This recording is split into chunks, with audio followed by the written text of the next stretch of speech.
મિત્રો, તમે આ સરકારની માનસિકતા જુઓ. આજે એસટી કેટેગરીના જે બાળકો બીએ બીએસસી કરે છે, નર્સિંગ, ફાર્મસી કરે છે, જેવા વિવિધ કોર્સો કરી રહ્યા છે, આજે તેવા બાળકોને 2025-26થી આજ દિન સુધી સ્કોલરશિપ મળી નથી. ગત વર્ષે પણ અને અગાઉ 2-3 વર્ષ પહેલાં પણ આ સરકાર આ જ કરી રહી છે વર્ષોથી.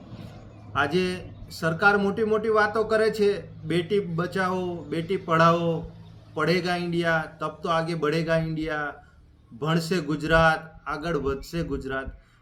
પણ જ્યારે આ ડબલ એન્જિનની જે સરકાર છે, જે કેન્દ્રમાં અને રાજ્યમાં, આજે કેન્દ્ર સરકાર દ્વારા ગુજરાતમાં જે સ્કોલરશિપ બાબતે જે ગ્રાન્ટ ફાળવવામાં આવે છે, કેન્દ્ર સરકાર દ્વારા 1 રૂપિયો પણ આજ દિન સુધી ફાળવવામાં આવ્યો નથી.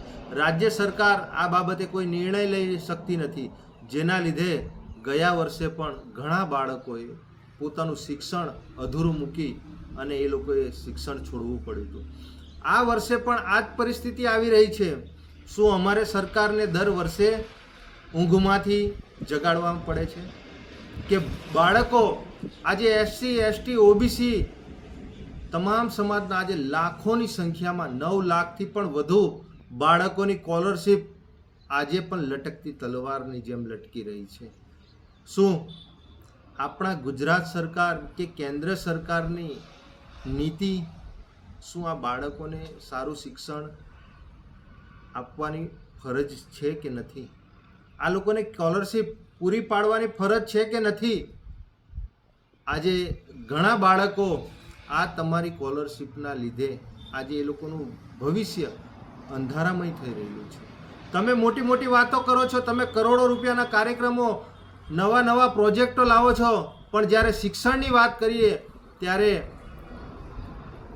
આ સરકાર આ શિક્ષણ બાબતે કોઈ પણ બોલવા તૈયાર નથી.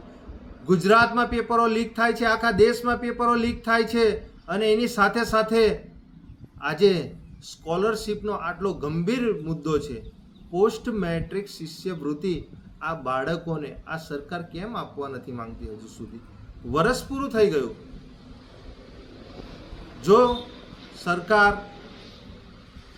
આવનારા 15 દિવસ સુધીમાં જો શિષ્યવૃત્તિ આ તમામ બાળકોને જો નહીં આપે, નહીં ચૂકવે, તો આવનારા દિવસોમાં જરૂર પડશે તો બિરસા મુંડા ભવનનો પણ અમે ગાંધીનગર ઘેરાવો કરીશું, અને જરૂર પડશે તો ગાંધી ચિંધ્યા માર્ગે અમે વિધાનસભાનો પણ અમે ઘેરાવો કરીશું.